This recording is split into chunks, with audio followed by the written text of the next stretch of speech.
Ciao a tutti e benvenuti su Italian Pod. Sono Alessia. E io sono Giovanni. È davvero un piacere essere qui con voi oggi. Qui su Italian Pod il nostro obiettivo è aiutarvi a padroneggiare l'italiano vero, quello che si parla ogni giorno in Italia. Non quello dei libri di testo polverosi, ma la lingua viva, quella che respira nelle conversazioni autentiche. Esatto. Vogliamo che vi sentiate a vostro agio in qualsiasi situazione. Che siate al bar con gli amici, in una riunione di lavoro, o che stiate guardando un film italiano senza sottotitoli. Oggi facciamo un salto di qualità. Parleremo di vocabolario avanzato, di livello C2. So che può sembrare intimidatorio, ma state tranquilli. Saremo con voi passo dopo passo. Non sarà una lezione noiosa dove vi bombardiamo di parole a caso. Sarà un viaggio. Vi insegneremo a pensare in italiano a un livello superiore, a cogliere quelle sfumature che fanno la differenza tra chi parla bene e chi parla in modo magistrale. Perché, vedete, a questo livello non si tratta di usare parole complicate per fare colpo. Si tratta di scegliere la parola giusta, quella perfetta, per esprimere esattamente ciò che si prova o si pensa. È come scegliere il pennello giusto per un dipinto. Ogni strumento ha il suo scopo. Pensateci un attimo. Quando parlate nella vostra lingua madre, non vi limitate alle parole basilari, vero? Avete un vocabolario ricco che vi permette di essere precisi, ironici, poetici quando serve. Ecco, vogliamo darvi lo stesso potere in italiano. E credetemi, quando inizierete a usare queste parole, sentirete la differenza. Non solo gli altri vi percepiranno diversamente, ma voi stessi vi sentirete più sicuri, più in controllo della lingua. Allora, siete pronti? Iniziamo con qualche esempio concreto per farvi capire di cosa stiamo parlando. Invece di dire «è stata una bella giornata», potreste dire «è stata una giornata appagante». Sentite la differenza? Appagante non significa solo bella o piacevole. Trasmette un senso di soddisfazione profonda, come se quella giornata avesse riempito qualcosa dentro di voi. Oppure invece di dire semplicemente sono stanco, provate sono a pezzi o sono prostrato. Queste espressioni trasmettono un esaurimento totale, non solo fisico ma anche mentale. È come se ogni fibra del vostro corpo gridasse basta. O ancora, pensate alla differenza tra il film era bello e il film era avvincente. Nel primo caso state dando un giudizio generico. Nel secondo state dicendo che quel film vi ha catturato, vi ha tenuto incollati allo schermo dall'inizio alla fine. Vedete, non sono parole impossibili da usare. Sono parole che esistono già nel vostro vocabolario passivo, quelle che magari riconoscete quando le sentite, ma che non avete ancora il coraggio di usare attivamente. Ed è proprio questo il nostro obiettivo oggi: trasformare quel vocabolario passivo in attivo, renderlo vostro, farlo diventare naturale. Ora proviamo insieme. Ripetete dopo di noi, ad alta voce se potete. Sentire le parole uscire dalla vostra bocca le rende reali, vostre. Ho avuto una giornata appagante. Mi sento a pezzi dopo questa settimana. Il suo discorso è stato incredibilmente toccante. Benissimo. Avete appena fatto i primi passi verso un italiano più raffinato. E questa è solo l'introduzione. Prima di andare avanti, voglio che capiate una cosa fondamentale. Il livello C2 non è fatto solo di parole difficili, è fatto di consapevolezza linguistica. Significa sapere quando usare una parola formale e quando invece optare per qualcosa di più colloquiale. Significa capire il peso emotivo che ogni termine porta con sé. Per esempio, felice è una parola bellissima, ma cosa succederebbe se la sostituissimo con raggiante o con l'espressione idiomatica allegro come una Pasqua? Improvvisamente non state solo dicendo che siete felici, state dipingendo un'immagine vivida, di gioia traboccante. Oppure prendiamo triste. Va benissimo, ma se dite affranto o con il cuore a pezzi, state condividendo una vulnerabilità, una profondità emotiva che triste da solo non riesce a trasmettere. E sorpreso? Certo, funziona. Ma se dite strabiliato o sbalordito, chi vi ascolta capisce immediatamente che quella sorpresa era enorme, quasi scioccante. Contestualizziamo un po'. Immaginate di aver superato un esame difficilissimo dopo mesi di studio. Non direste sono felice, direste sono al settimo cielo o sono raggiante di gioia. Quelle parole catturano l'enormità del momento. O se vi siete appena trasferiti in una nuova città e vi sentite un po' persi. Potreste dire sono triste, ma mi sento spaesato o sono un po' malinconico, descrivono molto meglio quello stato d'animo complesso, fatto di nostalgia e incertezza insieme. È per questo che oggi ci concentreremo non solo sulle parole, ma anche su come e quando usarle. Perché la lingua è contesto, è situazione, è emozione. E ora che abbiamo stabilito le fondamenta, siete pronti per immergervi davvero nel vocabolario di livello C2? Perché vi prometto, da qui in poi diventa ancora più interessante. Preparatevi, perché quello che viene dopo cambierà il vostro modo di parlare italiano per sempre. Allora, adesso che abbiamo visto alcuni esempi, voglio parlarvi di un concetto che è assolutamente centrale quando si raggiunge il livello C2, la precisione emotiva. La precisione emotiva è la capacità di identificare esattamente quello che provate e di comunicarlo con la parola perfetta. Non una parola che si avvicina al significato, ma quella che lo centra in pieno. Pensate a quanto è importante questo nella vita di tutti i giorni. Quando comunicate con qualcuno che amate, quando vi confrontate con un collega, quando cercate di spiegare perché un libro o un film vi ha toccato profondamente. Servono le parole giuste. E l'italiano, devo dirlo, è una lingua incredibilmente ricca per questo. Abbiamo termini che altre lingue non hanno, sfumature che permettono di esprimere stati d'animo complessissimi. Riprendiamo le emozioni base e facciamo quello che io chiamo l'upgrade emotivo. Partiamo da felice. È una parola che tutti conosciamo, tutti usiamo. Ma ora aggiungiamo profondità. Se siete felici perché è una bella giornata di sole, potreste dire «sono contento».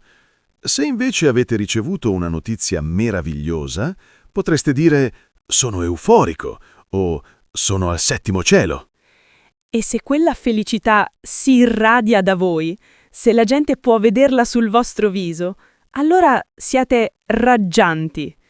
Oppure potete usare quell'espressione che adoro, allegro come una Pasqua.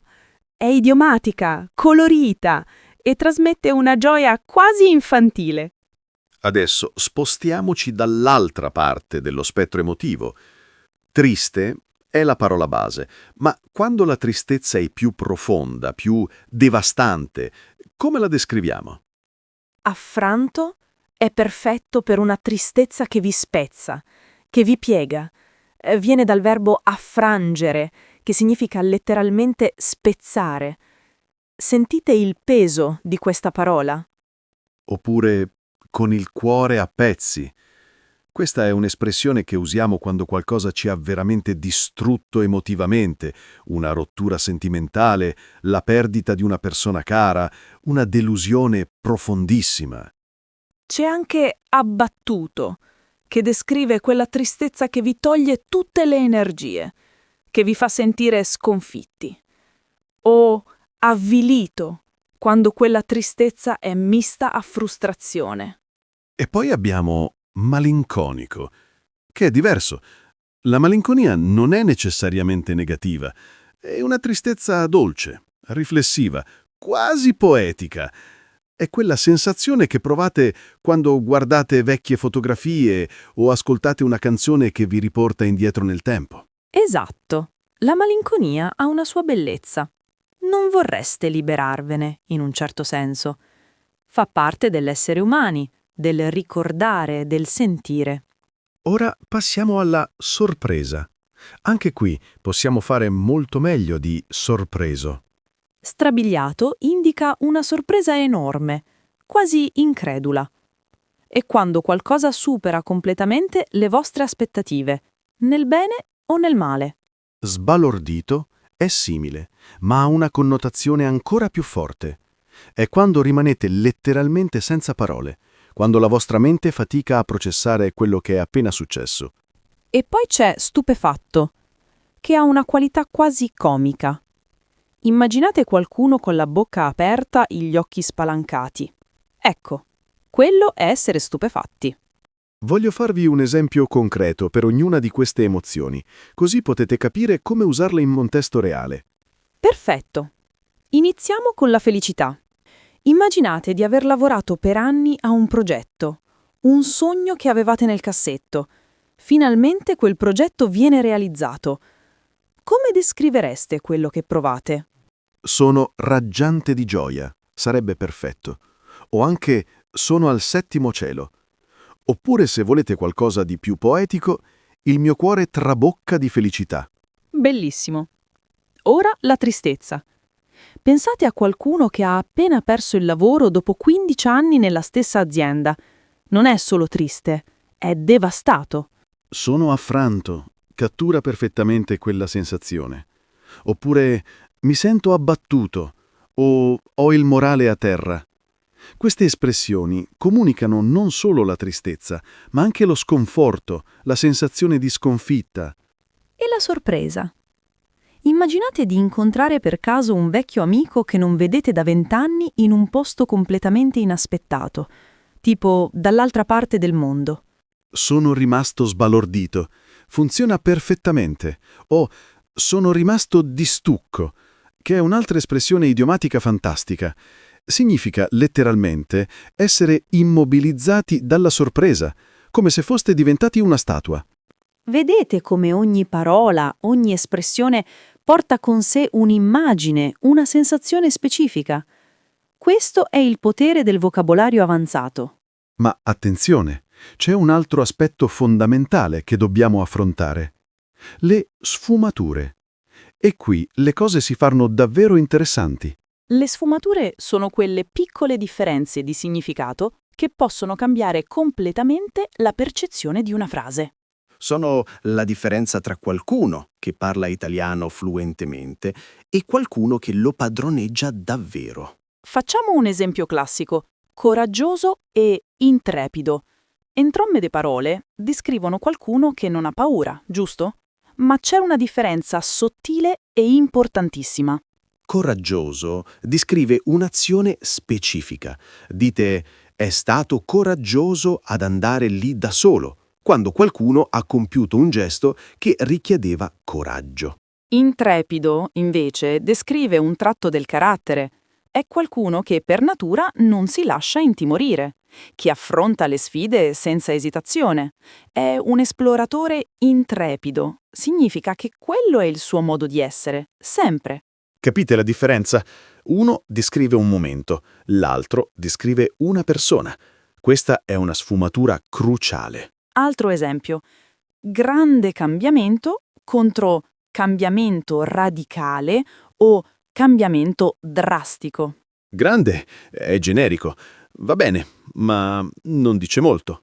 Radicale significa che il cambiamento va alle radici, che trasforma qualcosa nella sua essenza. Drastico implica che il cambiamento è improvviso, forse anche un po' estremo. Quindi, se dite dopo quell'esperienza la mia vita ha avuto un cambiamento radicale, state dicendo che siete diventati una persona diversa, che i vostri valori, le vostre priorità sono cambiate profondamente. Mentre un cambiamento drastico potrebbe riferirsi più alle circostanze esterne. Ho fatto un cambiamento drastico, ho lasciato il lavoro e mi sono trasferito in campagna. Vedete? Stessa idea, ma angolazioni diverse. Facciamo un esercizio di upgrade insieme. Io dico una frase semplice, voi pensate a come migliorarla e poi Alessia vi darà la risposta. Pronti? Andiamo. È una studentessa molto brava. Potremmo dire: è una studentessa eccezionale. O è una studentessa fuori dal comune. O ancora, è una studentessa di talento straordinario. Ognuna di queste varianti aggiunge qualcosa in più rispetto al semplice brava. Eccezionale enfatizza che è rara, che si distingue nettamente dalla media. Fuori dal comune dice più o meno la stessa cosa ma con una sfumatura leggermente diversa, quasi come se fosse unica nel suo genere. E di talento straordinario sposta l'attenzione sulla sua capacità innata, non solo sul risultato. Non è solo che studia tanto, è che ha un dono naturale. Prossima frase. Il cibo era buono. Ah, questa è facile ma importantissima. Il cibo era squisito, era delizioso, era prelibato. O, se vogliamo essere più enfatici, era una vera delizia. O era da leccarsi i baffi. Squisito ha un tono più elegante, quasi raffinato. Lo usereste per un ristorante di alto livello. Delizioso è più versatile e va bene in quasi tutti i contesti. Prelibato è particolarmente adatto per piatti ricercati, preparati con ingredienti di qualità. E le espressioni idiomatiche come da leccarsi i baffi aggiungono colore, personalità, rendono il vostro italiano più autentico, più vicino a quello che un madrelingua direbbe davvero. Ora voglio parlarvi di un aspetto che spesso viene trascurato, ma che è essenziale: l'eleganza conversazionale. L'eleganza conversazionale non significa parlare in modo pomposo o artificiale. Significa saper ammorbidire le proprie affermazioni, esprimere disaccordo senza essere aggressivi, comunicare incertezza senza sembrare insicuri. Per esempio, invece di dire «non lo so», che suona un po' secco, potreste dire «non ne sono proprio sicuro», oppure «non saprei dirti con certezza». O invece di «non mi piace», che può sembrare un giudizio troppo netto, provate «non fa per me» o «non mi dice granché». Sono modi più delicati di esprimere la stessa idea. Questo è particolarmente importante quando volete esprimere opinioni complesse o quando discutete di argomenti delicati. Invece di dire «è interessante», che ormai è diventato quasi un modo educato per dire che non siete realmente interessati, provate «è uno spunto di riflessione». Questo comunica che state davvero considerando l'idea, che vi ha fatto pensare. O quando qualcosa può essere interpretato in modi diversi, invece di dire «si può capire in più modi», dite «è aperto a interpretazioni». Suona più sofisticato, più maturo intellettualmente. L'eleganza conversazionale è anche saper riconoscere quando non avete tutte le risposte. È una questione complessa o ci sono diverse prospettive da considerare. Dimostrano umiltà intellettuale e apertura mentale. E questo, credetemi, è il segno di qualcuno che ha davvero padroneggiato una lingua. Non si tratta di sapere tutto, ma di saper comunicare con grazia, precisione e rispetto. Ora che abbiamo stabilito questi principi fondamentali, siamo pronti per entrare nel vero e proprio toolkit del vocabolario C2. E vi avverto, da qui in poi imparerete parole che trasformeranno completamente il vostro modo di esprimerti in italiano. Bene, ora entriamo nel cuore del nostro viaggio. Questa è la sezione che aspettavate, il vero arsenale di parole che vi permetteranno di esprimervi come un madrelingua colto. E quando dico arsenale, non intendo una lista da memorizzare meccanicamente. Intendo strumenti che diventeranno parte del vostro modo di pensare in italiano. Iniziamo con una parola che amo particolarmente: meticoloso. Questa parola descrive qualcuno che è attento ai minimi dettagli, che non lascia nulla al caso. Meticoloso viene dal latino meticulosus, che originariamente significava timoroso, ma nel tempo ha preso il significato di qualcuno che, proprio per evitare errori, cura ogni singolo aspetto di quello che fa. Pensate a un chirurgo che prepara la sala operatoria, verificando ogni strumento, o a un architetto che controlla personalmente ogni misura del progetto. Queste persone sono meticolose. Ha fatto una pianificazione meticolosa del viaggio. Significa che ha pensato a tutto: gli orari dei treni, le prenotazioni degli hotel, persino dove mangiare. Niente è stato lasciato al caso. O potete dire «è un artigiano meticoloso», riferendovi a qualcuno che lavora il legno o la ceramica con una cura maniacale per i dettagli. Ogni angolo, ogni superficie viene levigata alla perfezione.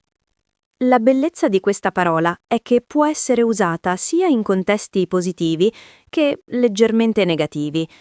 A volte essere troppo meticolosi può significare essere un po' ossessivi, perdere di vista il quadro generale. Esatto. È così meticoloso che passa ore su dettagli insignificanti.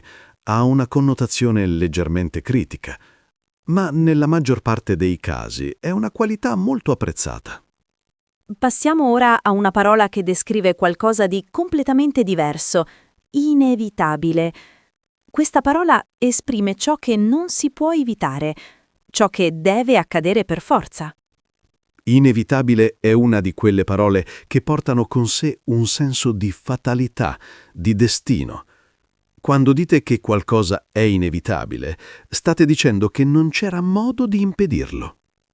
Era inevitabile che succedesse. È una frase che sentirete spesso.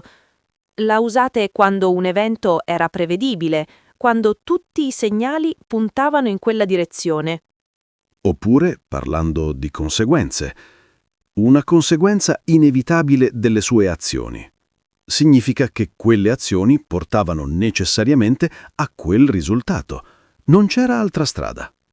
Mi piace usare questa parola anche in contesti più filosofici o riflessivi.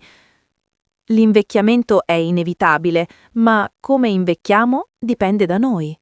Vedete come aggiunge peso, profondità al concetto? È una parola che evoca accettazione e realismo.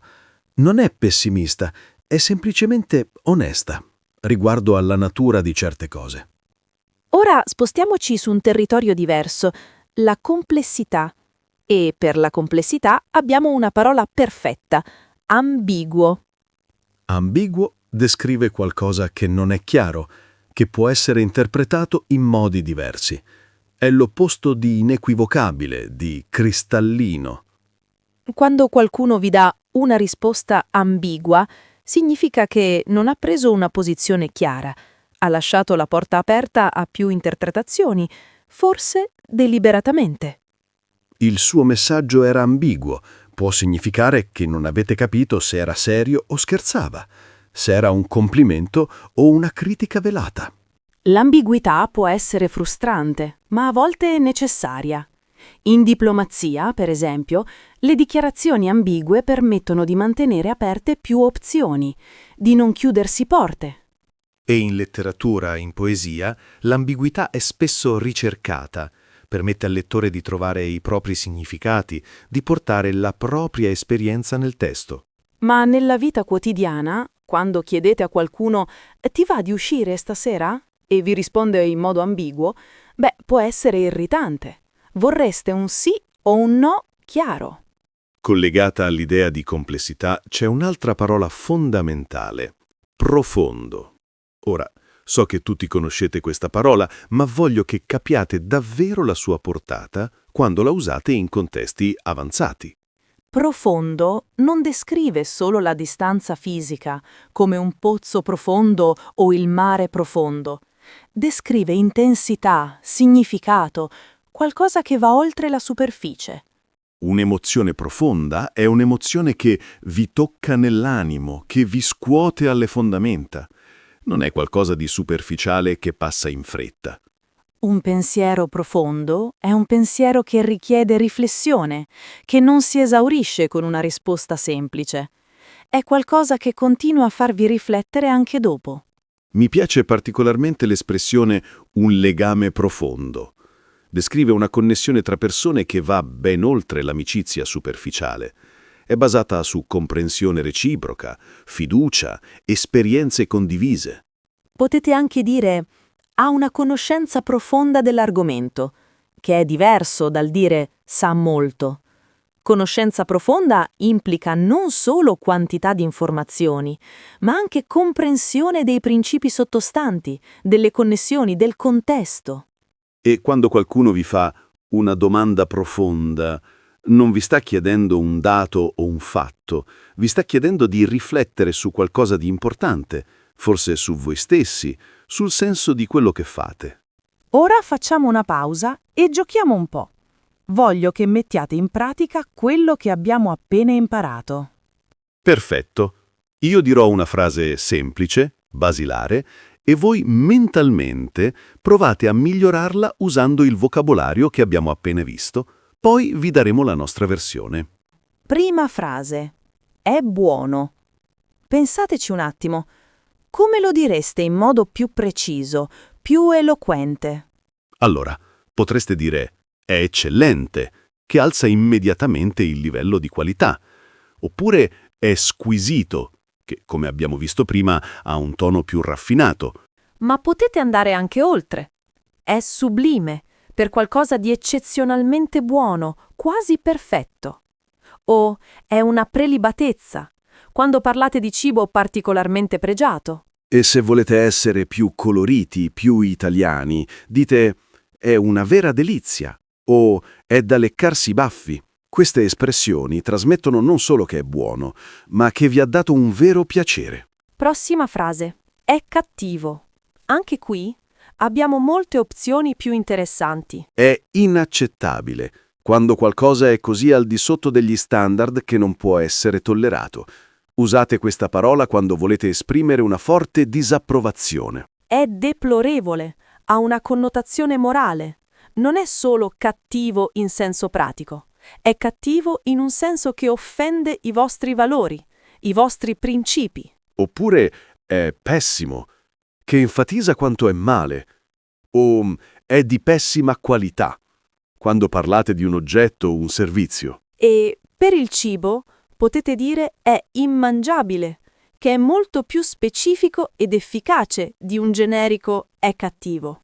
Vedete come ogni parola porta con sé una precisione maggiore? Non state solo giudicando qualcosa negativamente, state specificando in che modo è negativo. Questo è esattamente quello che intendo quando parlo di padronanza linguistica. Non si tratta di usare paroloni per impressionare, ma di avere lo strumento giusto per esprimere esattamente quello che pensate. Ora voglio introdurre un concetto che forse non avete mai considerato: l'economia linguistica. L'economia linguistica è l'arte di dire molto con poche parole. È scegliere una parola che da sola porta con sé un intero mondo di significato. Per esempio, invece di dire una persona che sa fare molte cose diverse, potete dire una persona versatile o poliedrica. Una sola parola sostituisce un'intera frase. Esatto.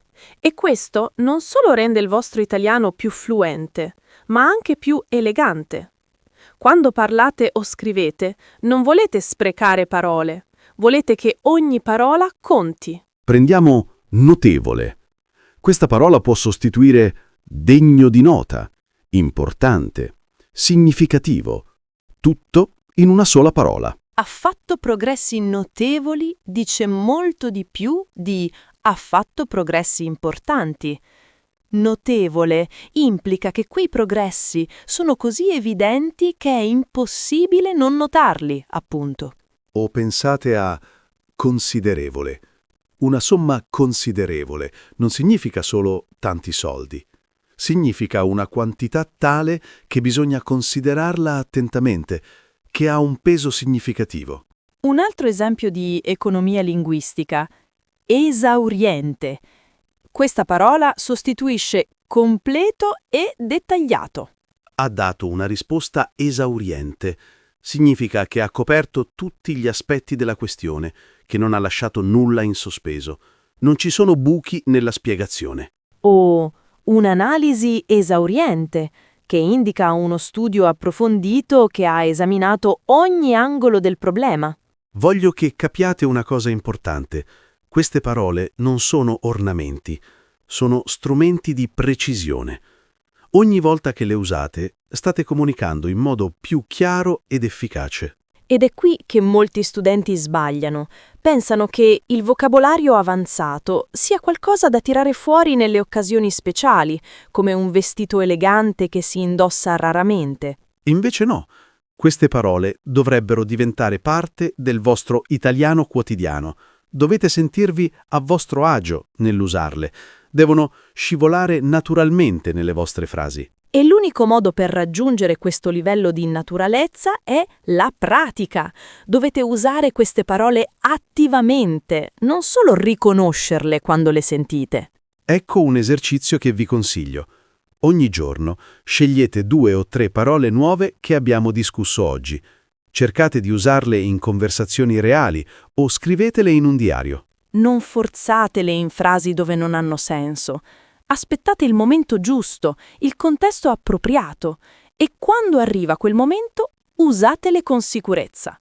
Perché vedete, la differenza tra qualcuno che studia l'italiano e qualcuno che lo vive è proprio questa: la capacità di pescare la parola giusta al momento giusto senza esitazione. E con il tempo, senza nemmeno accorgervene, queste parole diventeranno vostre. Non dovrete più pensarci. Usciranno spontanee, perché saranno entrate a far parte del vostro modo di pensare in italiano. Prima di passare alla prossima sezione, voglio lasciarvi con un pensiero.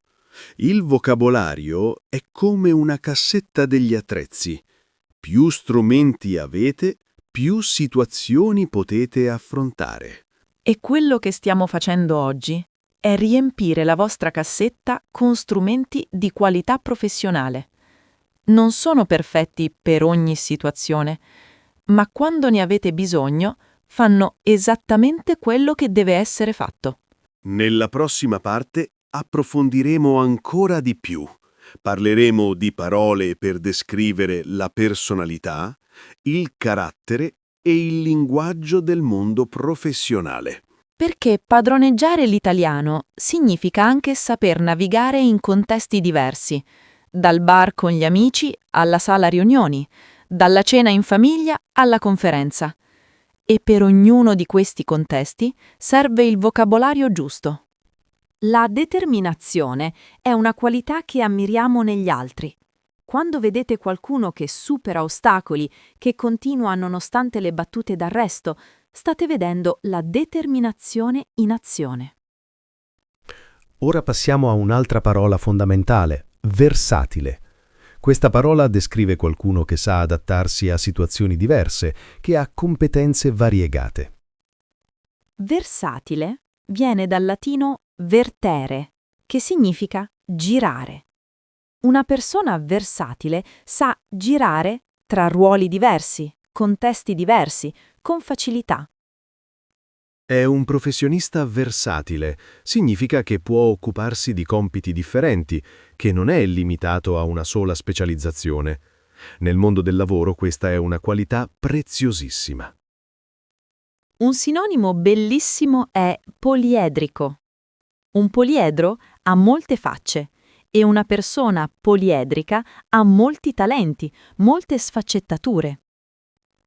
È una personalità poliedrica, descrive qualcuno che non si lascia etichettare facilmente, che ha interessi e capacità in ambiti anche molto diversi tra loro. Pensate a un musicista, che è anche un bravo cuoco, che parla 4 lingue e si occupa di fotografia nel tempo libero. Questa è una persona poliedrica. Facciamo un esercizio.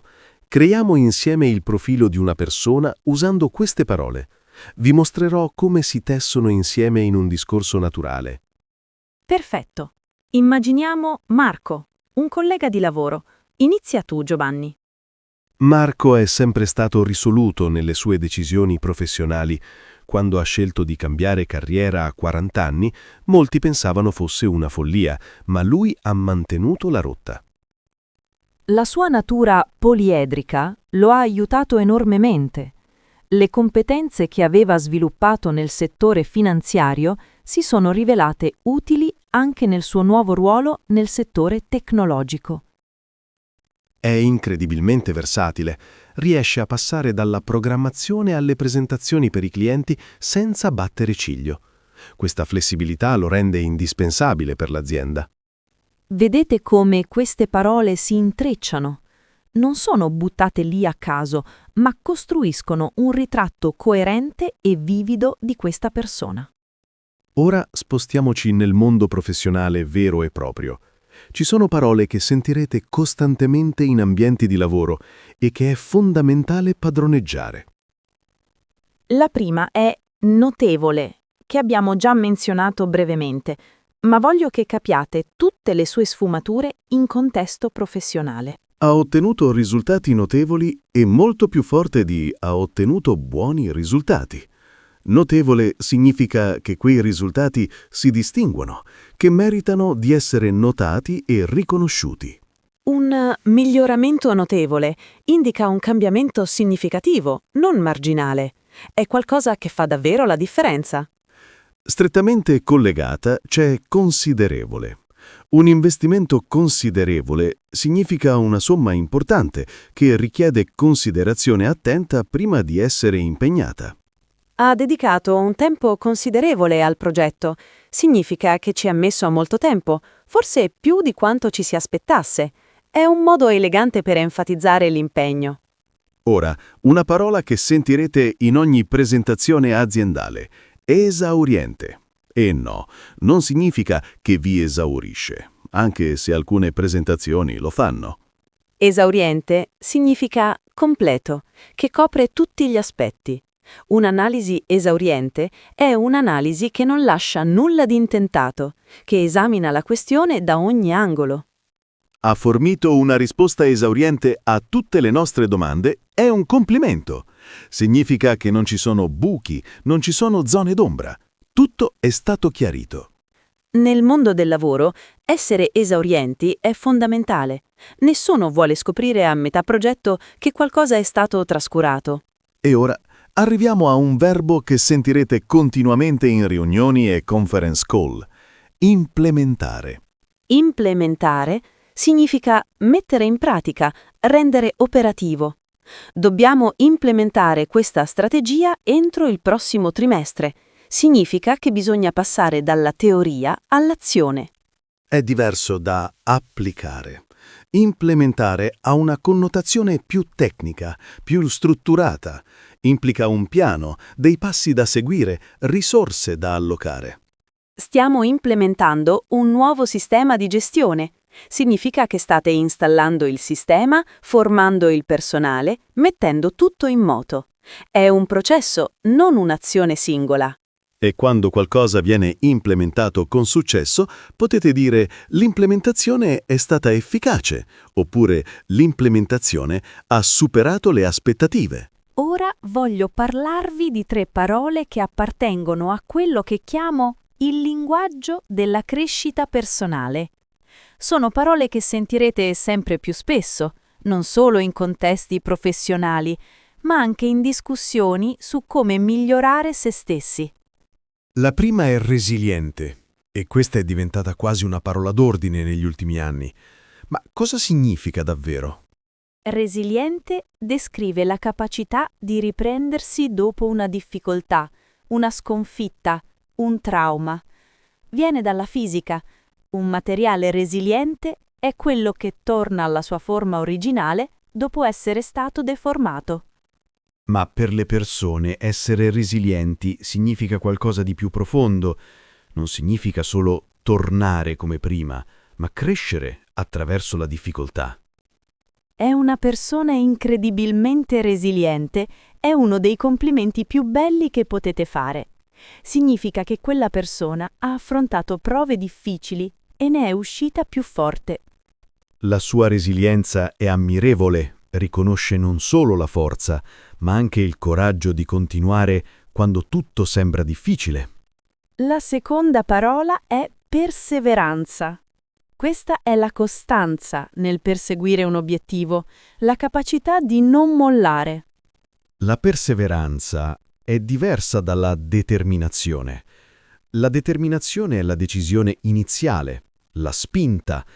La perseveranza è quello che ti fa continuare giorno dopo giorno, anche quando la motivazione iniziale sia affievolita.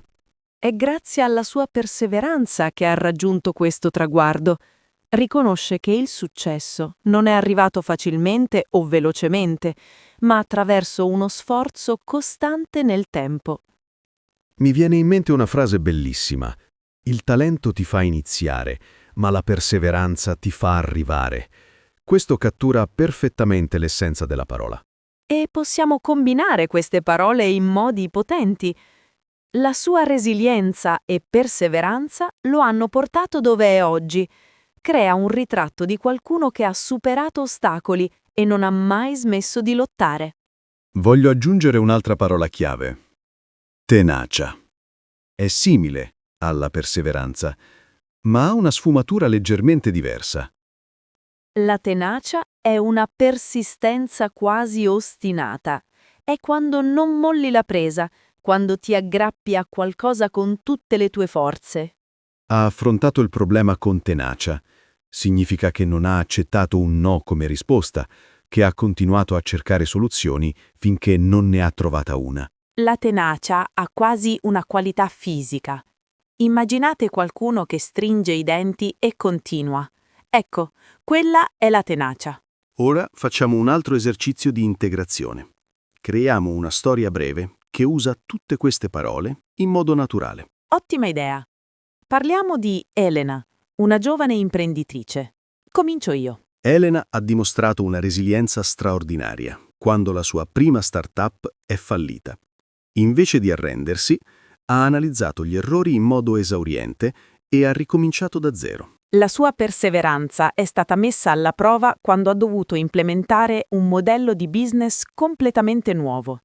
Ha lavorato con tenacia, dedicando tempo considerevole a ogni aspetto del progetto. Essendo una persona versatile, è riuscita a gestire simultaneamente lo sviluppo del prodotto, il marketing e le relazioni con gli investitori.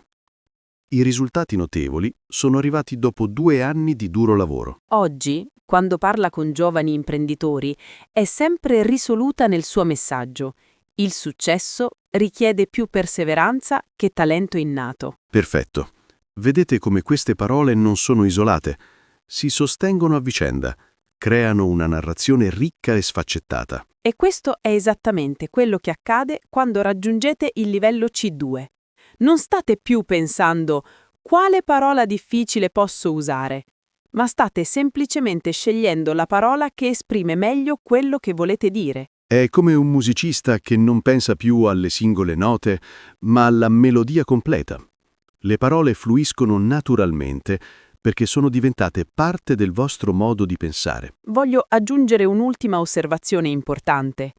Tutte queste parole che abbiamo visto oggi hanno qualcosa in comune. Descrivono qualità che ammiriamo, comportamenti che rispettiamo. Esatto. Il vocabolario avanzato non serve solo a comunicare con precisione, ma anche a riconoscere e nominare le qualità positive nelle persone e nelle situazioni. Quando sapete dire che qualcuno è resiliente, versatile e tenace, non state solo usando belle parole, state riconoscendo il loro valore, state dando nome alle loro qualità. E questo ha un potere enorme. Le parole che usiamo per descrivere gli altri e noi stessi modellano la nostra percezione della realtà. Nella prossima sezione andremo ancora più in profondità. Parleremo della comunicazione avanzata, delle sottigliezze, dell'arte di suggerire senza dire esplicitamente. Perché il livello C2 non è solo quello che dite, ma anche come lo dite. E soprattutto quello che riuscite a comunicare senza dirlo apertamente. Siamo arrivati a uno degli aspetti più affascinanti della lingua italiana a livello avanzato, l'arte della comunicazione indiretta. Quella capacità di far capire qualcosa senza dirlo esplicitamente. Questo è il territorio dove la lingua diventa davvero sofisticata. Non si tratta più solo di avere un vocabolario ricco, ma di capire come le parole possono creare strati di significato. In italiano abbiamo un verbo meraviglioso per questo: insinuare. Insinuare significa suggerire qualcosa in modo sottile, senza affermarlo direttamente. È diverso dal mentire o dal nascondere. Quando insinuate qualcosa, state piantando un seme nella mente dell'altra persona, lasciando che sia lei a trarre le conclusioni. Non l'ha detto apertamente, ma ha insinuato che non era d'accordo con la decisione. Vedete, la persona non ha espresso il suo dissenso chiaramente, ma attraverso tono, parole scelte con cura, ha fatto capire la sua posizione. Questo accade continuamente nelle conversazioni reali, specialmente in situazioni delicate. Magari siete in riunione e qualcuno insinua che il progetto potrebbe non funzionare, senza dire direttamente «questo è un disastro». Un'espressione collegata è lasciare intendere. Ha lasciato intendere che ci sarebbero stati cambiamenti. Significa che ha dato degli indizi, ha fatto dei riferimenti vaghi, ma non ha fornito dettagli concreti. Questo tipo di comunicazione richiede intelligenza emotiva. Chi parla deve saper dosare le parole con precisione e chi ascolta deve saper leggere tra le righe. E qui entra in gioco un'altra parola fondamentale: sottintendere. Quando qualcosa è sottinteso, è implicito, non viene detto, ma è comunque compreso. Era sottinteso che avremmo diviso le spese, significa che non c'era bisogno di dirlo esplicitamente. Era ovvio dal contesto, dalla situazione. Oppure potete dire: c'è un messaggio sottinteso in quello che dice. State riconoscendo che le parole in superficie dicono una cosa, ma c'è un significato più profondo, nascosto sotto. Questa è la differenza tra chi parla italiano fluentemente e chi lo padroneggia davvero. Capire non solo cosa viene detto, ma anche cosa non viene detto. Ora voglio parlarvi di verbi che elevano il modo in cui descrivete la comunicazione. Iniziamo con trasmettere. Questo verbo è molto più ricco di dire o comunicare. Trasmettere implica che stiate passando qualcosa di importante, di significativo. Non sono solo informazioni, ma emozioni, valori, messaggi profondi. I suoi occhi trasmettevano una grande serenità. È bellissimo, non sta dicendo con le parole di essere sereno, ma quella serenità passa attraverso lo sguardo, viene trasmessa, senza bisogno di parlare. Oppure, quel film trasmette un messaggio potente sull'amicizia. Il film non predica, non spiega, ma attraverso la storia, i personaggi, le immagini, trasmette qualcosa che arriva direttamente al cuore. Un altro verbo elegante è esprimere. Tutti lo conoscono, ma a livello C2 dovete capire come usarlo con precisione. Esprimersi con chiarezza è una competenza fondamentale. Non significa solo parlare in modo comprensibile, ma organizzare i pensieri in modo logico e presentarli in maniera efficace. Riesce a esprimere concetti complessi in modo semplice. È uno dei complimenti più grandi che possiate fare a qualcuno. Significa che ha davvero padronanza della materia e capacità comunicative eccellenti. E poi c'è esprimere un'opinione contro dare un'opinione. Il primo suona più formale, più ponderato. Lo usereste in un contesto professionale o accademico. Vorrei esprimere la mia perplessità riguardo a questa proposta. È molto più elegante di non sono sicura di questa proposta. Ha un tono più diplomatico. Parliamo ora di qualcosa di cruciale, il tono. A livello avanzato non importa solo cosa dite, ma anche come lo dite. E per questo servono parole che catturano le sfumature del tono. Prendiamo pigro. È una parola negativa, quasi offensiva. Ma se invece dite poco motivato, cambiate completamente la percezione. Poco motivato Riconosce che c'è un problema, ma lo inquadra in modo più neutro, più comprensivo. Forse quella persona ha bisogno di uno stimolo, di un obiettivo chiaro. Non è che sia fondamentalmente pigra. Stesso discorso per maleducato contro sconsiderato. Maleducato attacca il carattere della persona, sconsiderato descrive un comportamento specifico. È stato sconsiderato da parte sua non avvisare. Dice che quell'azione particolare è stata priva di considerazione, ma non sta etichettando la persona come maleducata in generale. Queste distinzioni sono fondamentali quando volete criticare qualcosa o qualcuno senza essere troppo duri, senza chiudere le porte al dialogo. Un altro esempio: spaventato contro apprensivo. Spaventato implica paura intensa, quasi irrazionale. Apprensivo è più sfumato. È apprensivo riguardo all'intervento chirurgico, riconosce che c'è preoccupazione, ma è una preoccupazione comprensibile, ragionevole, non è terrore cieco. Vedete come ogni parola porta con sé un giudizio implicito? Questo è il potere e la responsabilità del vocabolario avanzato. Quando scegliete sconsiderato invece di maleducato, state facendo una scelta etica, oltre che linguistica. State decidendo di essere più generosi nel vostro giudizio. E questo ci porta a un aspetto importantissimo della comunicazione avanzata, l'empatia linguistica. Scegliere parole che rispettano la dignità dell'altra persona, anche quando dovete dire cose difficili. Il suo approccio potrebbe essere più efficace. È molto meglio di sta sbagliando tutto. Comunicate lo stesso messaggio, ma in modo costruttivo. Oppure ci sono margini di miglioramento, invece di questo è insufficiente. State aprendo una porta alla crescita invece di chiuderla con una condanna. Questa è la vera maestria linguistica, dire la verità con gentilezza, essere onesti senza essere brutali. Ora voglio introdurre alcuni verbi che appartengono al linguaggio dell'influenza e della persuasione.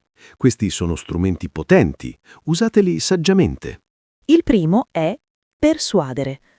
Persuadere significa convincere qualcuno usando ragionamenti logici ed emozioni. È diverso da manipolare, che ha una connotazione negativa. È riuscito a persuadermi della validità del suo punto di vista?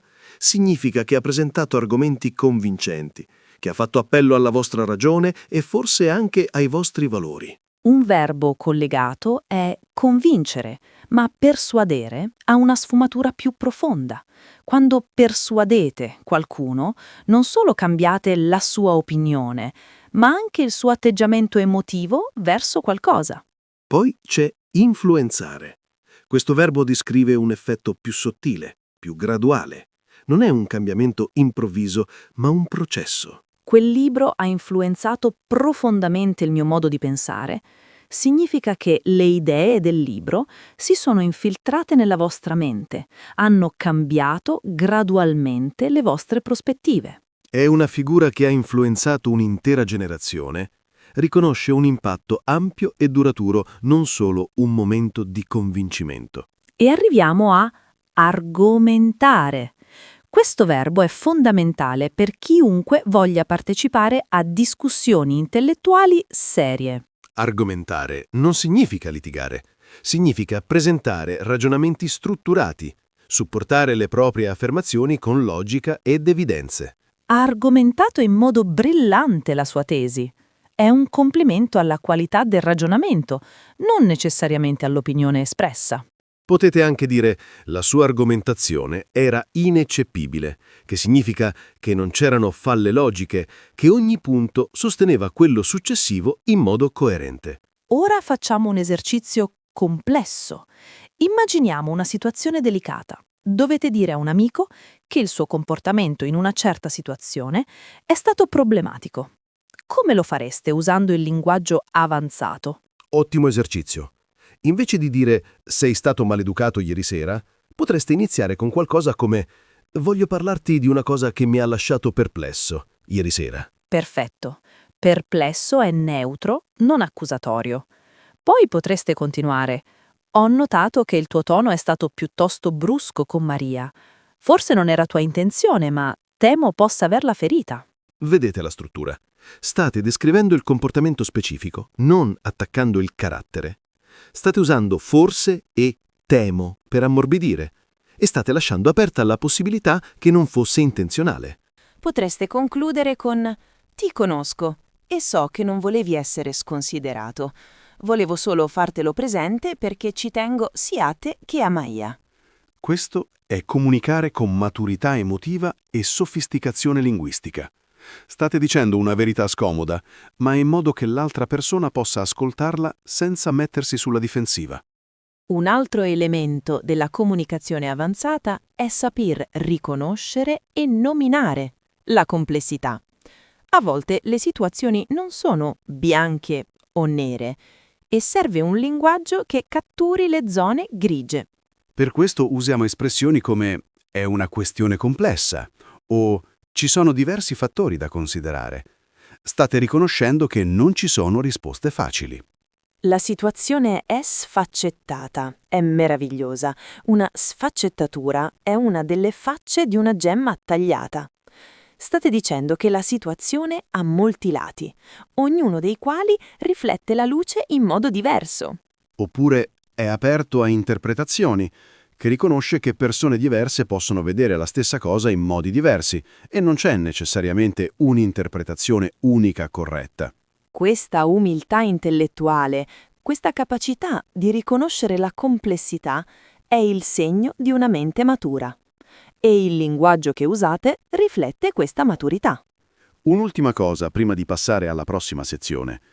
Voglio che vi rendiate conto che tutto quello di cui abbiamo parlato oggi non sono solo tecniche comunicative.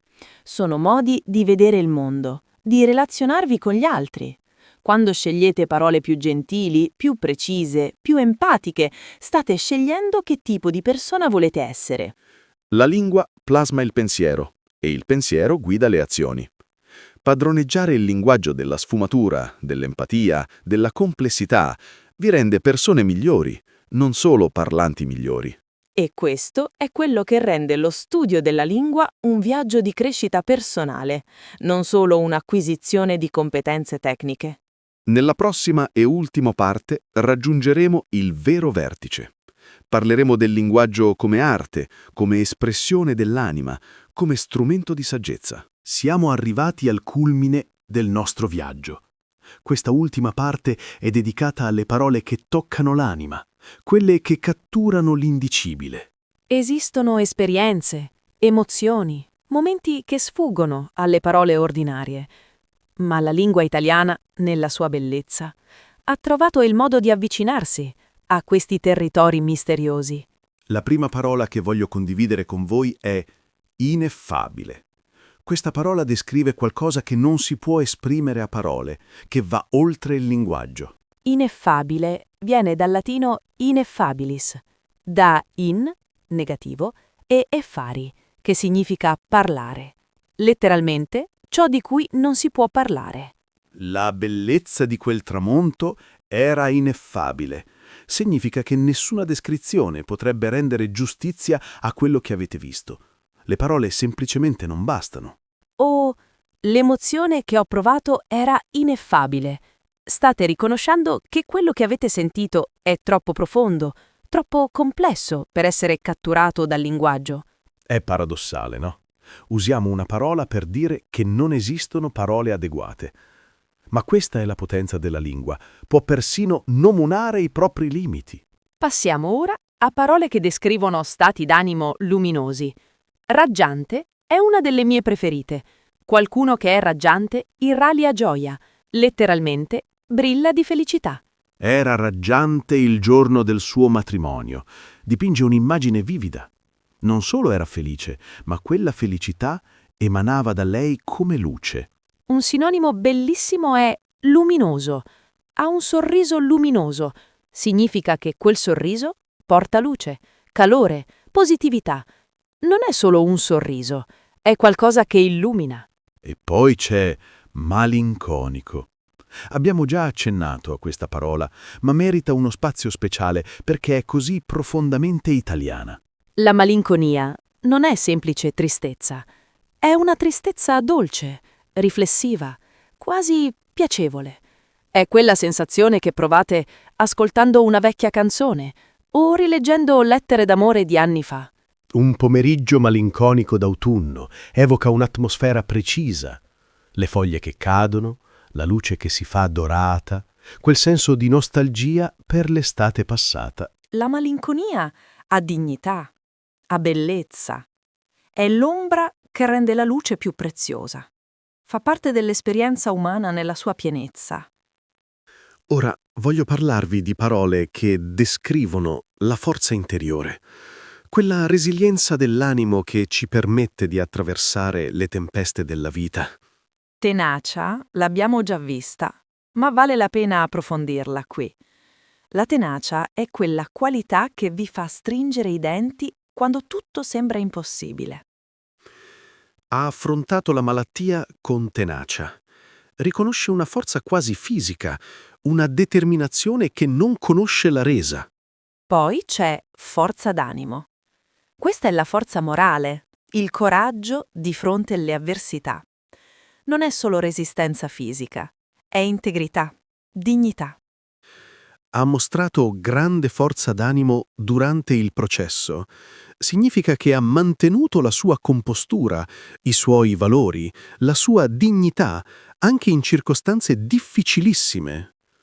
E arriviamo a una parola che è quasi un ideale di vita: equanimità. L'equanimità è la capacità di mantenere l'equilibrio emotivo in ogni situazione. Una persona con equanimità non si lascia travolgere né dalle gioie eccessive né dalle tristezze profonde. Mantiene una stabilità interiore, una pace profonda. Affronta ogni situazione con equanimità è il ritratto di qualcuno che ha raggiunto una maturità emotiva rara. Non significa essere freddi o distaccati, ma avere una prospettiva saggia. Queste parole non descrivono solo qualità, descrivono aspirazioni. Sono ciò a cui molti di noi tendono nel nostro percorso di crescita personale. E questo ci porta alla riflessione finale. Padroneggiare una lingua non è solo una questione di grammatica, di regole, di vocaboli memorizzati. È una questione di cuore, di connessione autentica, di capacità di esprimere chi siete veramente. La lingua è lo strumento attraverso cui la vostra anima tocca le anime degli altri. Quando parlate italiano con questo livello di padronanza, non state solo comunicando informazioni, state condividendo la vostra umanità, le vostre emozioni, la vostra visione del mondo. E questa è la vera bellezza di raggiungere il livello C2. Non è un traguardo da mettere sul curriculum, è una porta che si apre su una dimensione più profonda dell'esistenza. Voglio che facciate un esercizio finale con noi. È un esercizio di empowerment, di affermazione. Ripetete queste frasi con convinzione, con tutto il cuore. Prima frase. Parlo con sicurezza e passione. Seconda frase. Le mie parole riflettono chi sono veramente. Terza frase. La lingua italiana è parte di me e io sono parte di lei. Sentite la potenza di queste affermazioni? Quando le pronunciate con convinzione, diventano realtà. La lingua risponde alla vostra intenzione, al vostro cuore. Il viaggio che abbiamo fatto oggi è solo l'inizio. Ogni parola che avete imparato è un seme. Ora sta a voi annaffiarlo, farlo crescere attraverso la pratica quotidiana. Non abbiate paura di usare queste parole. Non preoccupatevi di fare errori. L'errore è parte dell'apprendimento, è il modo in cui la lingua diventa vostra. E ricordate sempre, parlare italiano a livello C2 non significa essere perfetti. Significa essere autentici, coraggiosi, aperti alla bellezza e alla complessità di questa lingua meravigliosa. Grazie di cuore per essere stati con noi in questo viaggio. È stato un onore accompagnarvi attraverso le profondità dell'italiano. Sono Alessia. E io sono Giovanni di iTalian Pod. Continuate a praticare, ad ascoltare, a immergervi nella bellezza della nostra lingua. Non smettete mai di cercare quella parola perfetta che cattura esattamente quello che sentite. Perché è in quella ricerca, in quel desiderio di precisione ed eleganza, che la lingua diventa davvero vostra. Alla prossima e non smettete mai di imparare. Ciao a tutti!